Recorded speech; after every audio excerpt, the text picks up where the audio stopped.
We have said it now for the last 3 or 4 years about the chicken wing, the tackle diving in from there.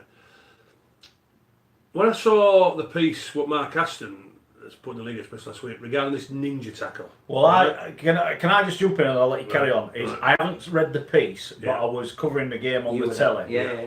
And all three of us who were on commentary, like all at the same time, went, "Oh, it was that is the worst rugby league tackle I have ever seen." And I'm going to say it now. How he only got 8 games, I don't know. This is the point I'm making now. So I'm glad that you've addressed it from there, because I'm going to address it just as hard and as harsh as well, because the piece what Mark Aston put last week in this ninja tackle is literally been outlawed, because it's been mentioned what's been going on or what could happen, and the RFL said everybody saying, right, avoid this tackle. This kid's at it, and the kid's out for 9 months. He may never recover. You know, he's done everything that can go wrong in his knee has gone wrong. So for me, the kid from Barrow, Charnock, from there, and as we've said it now for the last 3 or 4 years, we've been doing the show, these tackles and what have you from there, he should get 9 months ban. That stops it straight away. You look at the incident, what McAlorum did, he was going back to the old Wigan days from there. How that never got penalised, you could see the reaction of the players, the intent is there. Why the disciplinary committee literally at times ball it when it's on these massive career-threatening injuries, because this is what they'll do with this kid, and for it to be mentioned and said this tackle should not be allowed. The ninja tackle, what's it all about? You know, wrapping your legs around there and you twist his body the other way to cause damage. Now this young kid is permanent for me, and I think that kid who's out for 9 months, maybe 12 months, Charnock should have got exactly the same. He should be banned for 9 months, and hopefully that'll stop this tackle being done again. What makes me laugh is we're always told that the punishment will reflect the severity of the crime. Now, I know for a fact that, and I'll mention Wakefield, you know, I spend time with Michael away from work, whatever. Bill Tupu got injured by an act of foul play. Yeah. He reported it, nothing happened. Guy didn't even get a warning, didn't happen. I know they've highlighted, and I know all clubs will do it, there's foul play happening all the time. And I know, look, Hudgell last week, his outburst I thought was a disgrace.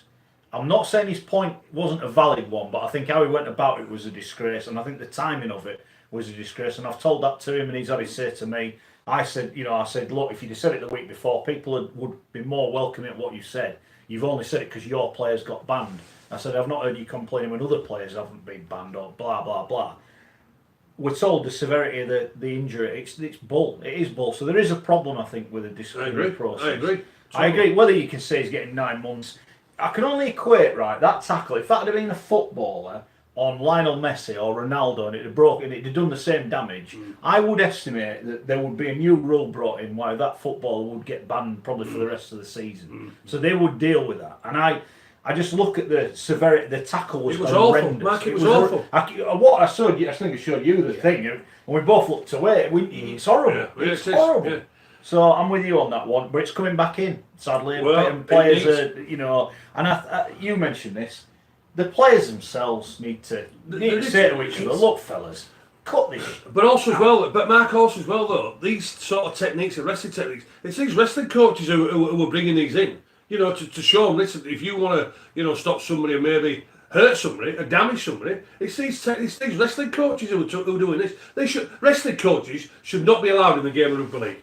Should not be allowed. I think it goes back again to something that we've highlighted 2-3 years ago. Yeah. It's not even so much the disciplinary committee, it's the match referral committee, because they are given a grid by which they can punish a player. So it's right at the very beginning when somebody says, let's have a look at the severity of this incident. You know, the McAlorum one was odd on the basis. I've not seen that one. So did you see it? It was live in play. It was reviewed in play, and it was play on, and it hasn't been referred to. But the reaction of the players, players, Phil, the reaction of the players told you whether he pulled out how dangerous it could. And the intent was there again, just like the Wigan of old. I think this is different. That this was on television. It was reviewed from at least 2 angles. It was better than the disciplinary committee get for a lot of the things that they have to adjudicate on, because there were cameras there. And again, to be referred at the grade it was means that he can only be banned for a maximum of 8 games. The problem starts before you even get to the disciplinary committee. There should be a grade that says we're not going to grade it. We are going to allow this to go through the process of natural justice. And a bit like in Australia when they decided to clamp down on head-high tackles, and Darryl Broman, 18 months with elbowing Les Boyd. Yeah. Somebody needs to say, look, for this to stamp this out, we'll give the guy a year. But also, he can appeal if he wants, but this is a new category of offence. I agree. We can't grade it until the first time that we sanction it, and this, you know, we're going to send out a message. But also, the disciplinary have been lenient by saying, because he's written, this Charnock has written to the Sheffield player and apologised. Hold on.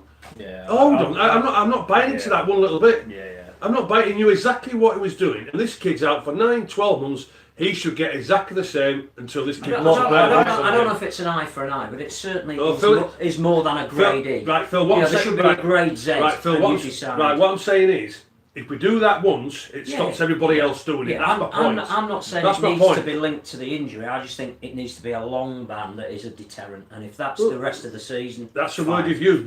The deterrent. This so-called ninja tackle. They've been told, absolutely. don't bring it to the game. We've heard about it. We've heard what it can do because of the implications of wrapping yourself around and twisting it the other way. It should not be allowed. Anybody who's doing that sort of tackle or trying to do it, straight off. And 6 months straight away. And I think the coach of the player who has done it shouldn't be coming out and defending that player in any way. I agree, and he's a good friend of mine, is Paul Cleary, but I can't defend it. What he perhaps should be doing is saying, look, you know, he's been given 8 games by the judiciary process. We're going to give him another 8 games on top of that because we want to rule it out. We don't want to be associated with it. But again, you know, you look at where Barrow are. It's a brave club that do that. They get relegated. You look at where Barrow are in the league table, and he's an important player for them. It's tough, but somebody has to stand up and say, for the good of the game, this is wrong. Okay. We're not going to stop. Fair dues. Hi everyone over in the UK. Well, I'm here to tell you that come October this year, I'll be travelling to the UK to do a week-long talking tour. I'll be talking about everything in my life, my rugby league career, how I started, and of course how I finished this year.